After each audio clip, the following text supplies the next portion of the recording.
Hi, it's Gary with Successful Gardens, and today we are going to talk about fungus gnats. Fungus gnats are similar to the fruit flies that you can find in your kitchen with deteriorating or rotting fruit, but they are completely different. Fungus gnats, though, like decaying organic matter.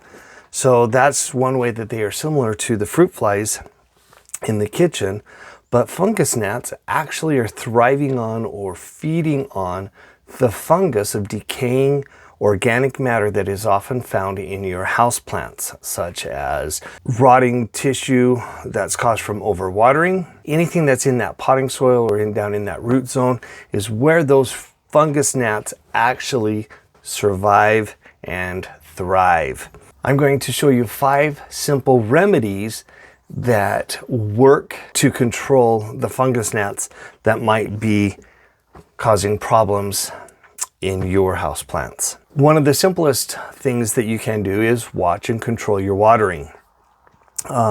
When plant material or the root zone, the potting soil of your plants, when it stays too wet, that's one way that fungus gnats find an environment that they can thrive on. So always watch and check your water conditions. And then also, if you were to bring in outside plants, pots or hanging baskets that you want to overwinter inside, that is one way that fungus gnats will be introduced to your houseplants inside. And for the most part, fruit flies, they are just a nuisance. They're not going to kill your plants. They bug me. I'm sure they bug you.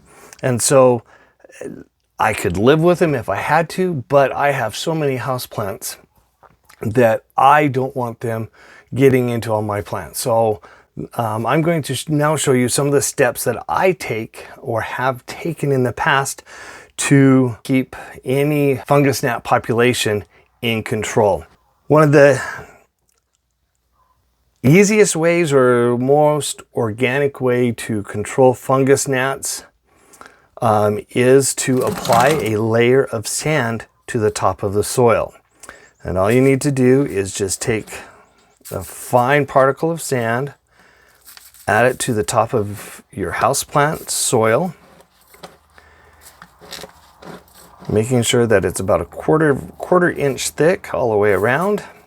And what this does is it prevents or puts a barricade on the soil, preventing the adult fungus gnats of burrowing down into the soil and laying their eggs. And that's where fungus gnats come from. The life cycle of a fungus gnat is only a few days, and so you have the adult species goes down into the soil, laying eggs. Those eggs pupate, they turn into a larvae. The larvae turns into the adult, and so that cycle just continues over and over and over.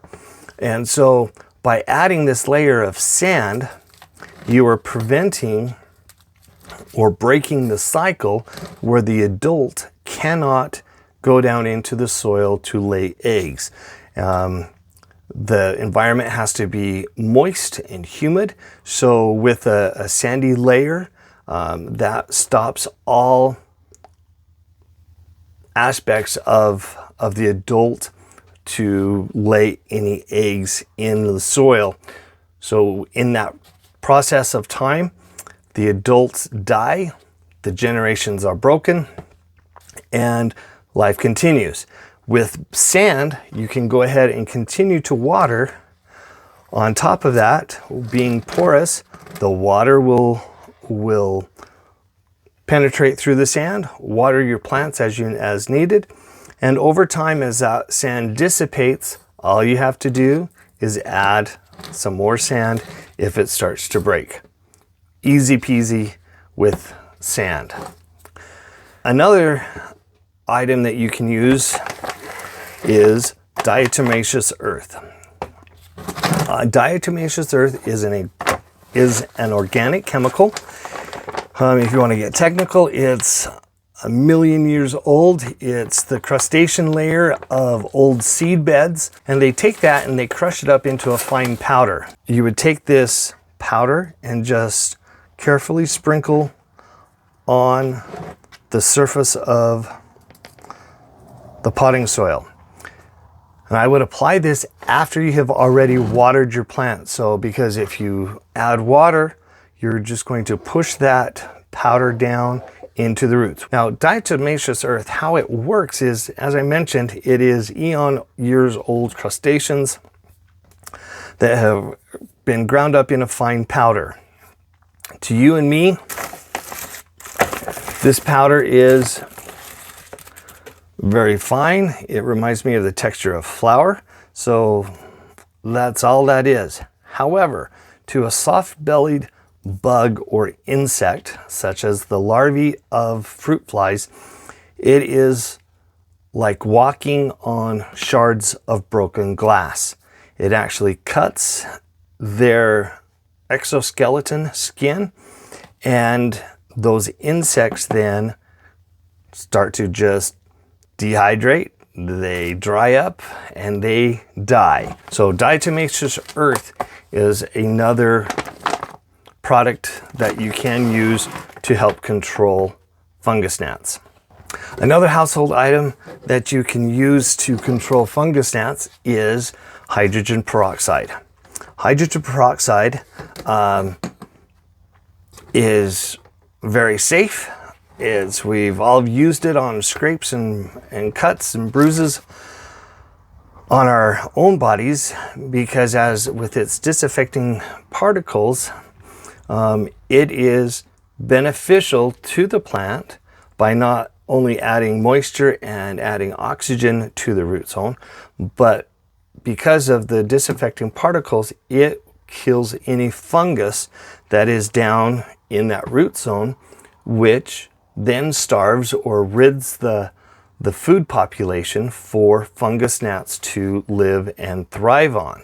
I actually like to use 3 parts to 1, or a 3-to-1 ratio on the hydrogen peroxide. And so here I have 3/4 of a cup of water, and then I just add a 1/4 cup of hydrogen peroxide. Add that to the solution. On this particular one, I'm using it as a soil drench. So I'm just applying it to the top surface of that plant there. And as it goes down, it kills that fungus down in the root zone. And there again, getting rid of the fungus or the food supply for fungus gnats to live on. All right, another household item that is very beneficial at controlling fungus gnats is apple cider vinegar. Now, apple cider vinegar is, it has a 5% acidity. It's one that actually does very well in controlling fruit flies. So if you have fruit flies in the kitchen, you can actually buy these little containers. They hide or disguise the ugliness of all these fruit flies coming into this apparatus, this trap. It's not necessary to set all these cute little traps out and about your house plants. All you need to do is have an open container. Now, I've seen many ways of doing it, to the point of where you add your apple cider vinegar to and use it straight. You don't need to dilute it. But I put a couple of tablespoons in a small little jar like that. And so after a period of time though, if you have a large infestation of fungus gnats, you will see hundreds of bodies in your little containers. And so all you have to do is just dump that down the toilet, throw it out the door, wash it over, and start the process over again. So something very simple that you have in your house that you can do to control fungus gnats in your houseplants. if I was to say that I have a go-to solution for controlling houseplants, is something very unconventional. Is I actually like to use mouse traps. Now, not your normal mouse trap, but the sticky mouse trap boards. This is what they look like. If you were to take this protective film over, you could fold this up, put it down on the floor, and it becomes a mouse trap. Well, I have found it to be very beneficial and very effective on my houseplants in controlling fungus gnats. Now, if I have a really bad infestation, I have been known to actually use a whole board in just one location. I will just stick it up in the houseplants, but it is very sticky, so it will stick to leaves. It will really stick to leaves, but then you'd have to actually cut it off of a plant leaf. But what I actually like to do is I like to cut this in thirds and create 3 gnat traps out of one board. Now, you can use a sharp knife and cut them. I use a pair of scissors. Don't tell my wife that I stole a pair of scissors, but this is what I did. Now, on these traps, as I cut them in thirds,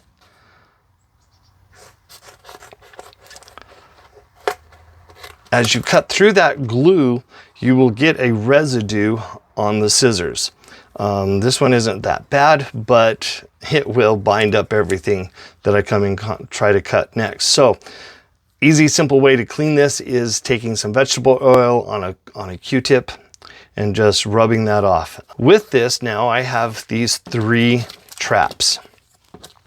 And all I have to do is I take a craft stick or a popsicle stick, I peel back the protective layer, stick the popsicle stick like that, and then I'll just go in and place it amongst my houseplants. And by doing that, I create a trap for fungus gnats to land on.